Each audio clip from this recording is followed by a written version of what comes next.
Beberapa teman menganggap mengucapkan Natal boleh-boleh saja. Ketika diberitahu bahwasanya itu dilarang, mereka tetap berdalih bahwa itu boleh-boleh saja untuk menjaga hubungan dengan sama muslim. Bagaimana cara meyakinkan mereka bahwa hal ini dilarang dalam Islam, sementara saya sendiri memiliki keterbatasan dalam memberikan jawaban kepada teman-teman. Berkaitan dengan dua pertanyaan di atas, apakah kita berdosa jika membiarkan hal tersebut? Misal ketika ada teman muslim yang menganggap mengucap selamat Natal boleh, kita hanya diam saja. Tentu nggak boleh ya, itu harus ingkar mungkar. Orang-orang muslim yang mengatakan bahwasanya boleh saja mengucapkan selamat Natal, saya berani sumpah ikhwah, orang ini tidak punya ilmu agama dan imannya masih sangat tipis. Nggak bisa saudaraku, mengucapkan selamat Natal kepada orang Nasrani sama mengatakan selamat Allah punya anak. Bagaimana bisa Anda berani ya, mengatakan Allah punya anak? Itu kalimat yang sangat berat, ya kan gitu. Tidak boleh. Allah Subhanahu wa taala itu la syarikalah, tidak ada sekutu baginya. Lam yalid wa lam yulad, tidak beranak dan tidak diperanakkan. Dan Allah Subhanahu wa taala telah mengkafirkan orang-orang Nasrani dalam surah Al-Maidah, a'udzubillahi minasyaitonir rajim, laqad kafara alladziina qalu innallaha tsalitsu tsalatsa. Allah telah kafir orang-orang Nasrani yang mengatakan trinitas. Nggak boleh. Ngucapin selamat berarti selamat atas keyakinan kalian yang Allah sudah cap mereka kafir dengan itu. Bagaimana bisa dikatakan untuk menjaga hubungan dengan mereka?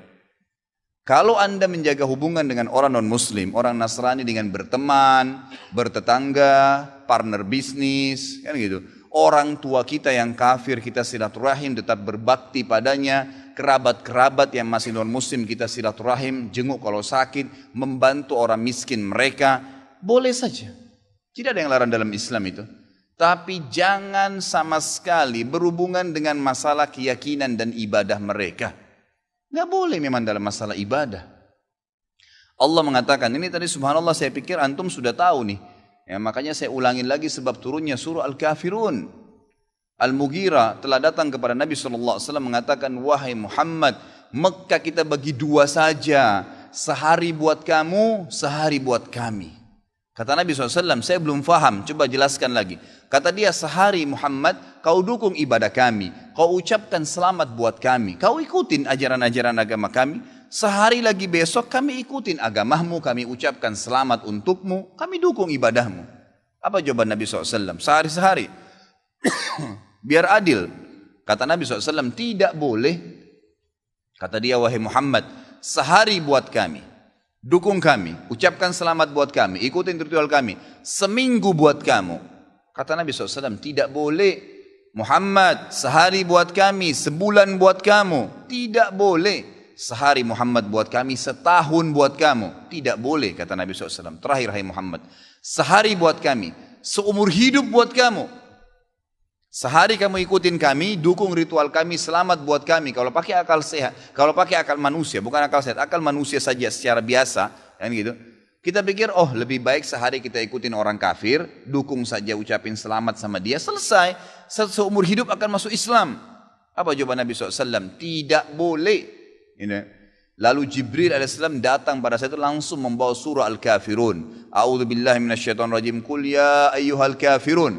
Katakan kepada orang-orang kafir. Orang kafir ini semua yang tidak syahadat, yang tidak mengatakan asyhadu an la ilaha illallah wa anna Muhammad Rasulullah, kafir. Jelas kafir, dan itu Allah yang mencap mereka kafir, gitu kan? Kafir artinya tidak beriman kepada Allah Subhanahu wa taala. Orang Nasrani aja mengkafirkan Yahudi kok. Itu. Yahudi mengkafirkan Nasrani, mengkafirkan Muslim. Kenapa orang Muslim nggak bisa mengkafirkan? Karena sementara kita jelas-jelas meyakini kenabian Musa, meyakini kenabian Isa alaihissalam. Gitu kan? Mereka yang memungkiri Nabi Muhammad SAW, Nabi terakhir, berarti tidak beriman sempurna kepada Allah Subhanahu Wa Taala. Dan sudah banyak ayat Quran menjelaskan masalah itu. Gitu kan? Kata Allah Subhanahu Wa Taala, ya, Qul ya ayyuhal kafirun la a'budu ma ta'budun. Semua Yahudi, Nasrani, Majusi, penyembah api, penyembah gunung, penyembah pohon, penyembah apa saja, semua selain yang tidak syahadat ini, saya tidak ikut-ikutan acara ritual kalian, tidak akan ucapin selamat buat kalian, tidak akan pakai atribut-atribut kalian, dan kalian juga tidak usah repot-repot ikutin agama saya, nggak usah. Kita nggak butuh Nasrani. Saya tanya, pada saat sholat Idul Fitri, ada orang Nasrani ikut-ikutan, Idul Adha, gitu kan? Mereka berurus dengan agamanya sendiri. Kenapa orang Muslim pusing dengan acara ritualnya orang lain? Diulangi lagi. Ya, setelah dikatakan kalian tidak usah ikut-ikutan, saya tidak usah ikut-ikutan juga, diulangi lagi. Wala antum ma'budun ma'bud, wala ana 'abidun ma'abadtum, wala antum ma'budun. 2 kali diulangi. Dan saya tidak akan ikut-ikutan, kalian juga tidak ikut-ikutan. Terus begitu. Terakhir dikatakan oleh Allah, lakum dinukum waliyadin. Kalian punya agama, saya juga punya agama. Titik, selesai. Gitu kan? Emang sudah begitu. Kalau anda bilang, oh itu cuma kata-kata, nggak masalah. Kata-kata bisa membuat anda murtad, saudaraku, bisa masuk neraka. Gitu kan? Sadarkah anda dengan satu kalimat, anda kalau mengatakan satu kalimat sekarang, semenit kemudian kalau anda yakin dalam hati bisa masuk neraka kalau meninggal, kalau anda mengatakan saya murtad, memang dari hati mau keluar dari Islam, semenit kemudian dicabut ruhnya oleh malaikat maut, masuk neraka. Kalimat, kata-kata, bahaya tuh, gitu kan?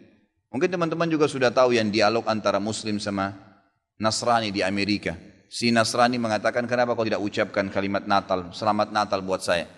Kata si Muslim, ya kata si Nasrani, itu kan cuma kata-kata. Kata si Muslim, kenapa, apa kau sudah syahadat? Si Nasrani bilang, enggak. Kenapa kau enggak syahadat? Dia bilang, kalau saya syahadat, saya tinggalin agama saya. Kata si Muslim, itu kan juga cuma kata-kata. Sama, gitu kan? Jadi enggak boleh. Tapi hal-hal yang ditoleransikan dalam agama silahkan. Tadi saya bilang berteman, bertetangga, silahkan. Tapi jangan dukung masalah ibadahnya. Enggak boleh. Sampai pernah ditanya kepada Syekh Bimbas, apa hukumnya orang-orang, mohon maaf ini teman-teman kita, semoga Allah berikan hidayah yang belum tahu, yang menjadi security menjaga gereja misalnya, atau orang-orang yang menjadi tukang parkirnya karena lagi banyak mobil, halalkah pendapatannya? Bolehkah itu? Fatwa ulama tidak boleh. Karena ada hadis Nabi SAW yang berbunyi, kalau ahli kitab, khusus Yahudi dan Nasrani terutama, kalau mereka sedang beribadah di tempat ibadah mereka, jauhilah. Karena laknat Allah sedang turun. Hadis Nabi SAW. Kenapa nggak bisa cari rezeki di tempat lain? Subhanallah. Rezeki itu sudah dibagi oleh Allah SWT. Hati-hati saudaraku, gitu kan? Jadi orang yang mengatakan seperti ini karena tidak faham agama. Bagaimana bisa dia mengatakan Tuhan punya anak? Gitu kan? Jadi tidak boleh sama sekali ikhwah. Yang nggak boleh. Jadi kita harus tahu mana yang boleh dan mana yang tidak boleh. Dan anda wajib ingkar mungkar. Ingatkan apa yang saya sampaikan tadi. Kalau juga dia tidak mau dengar, selesai, gugur kewajiban anda.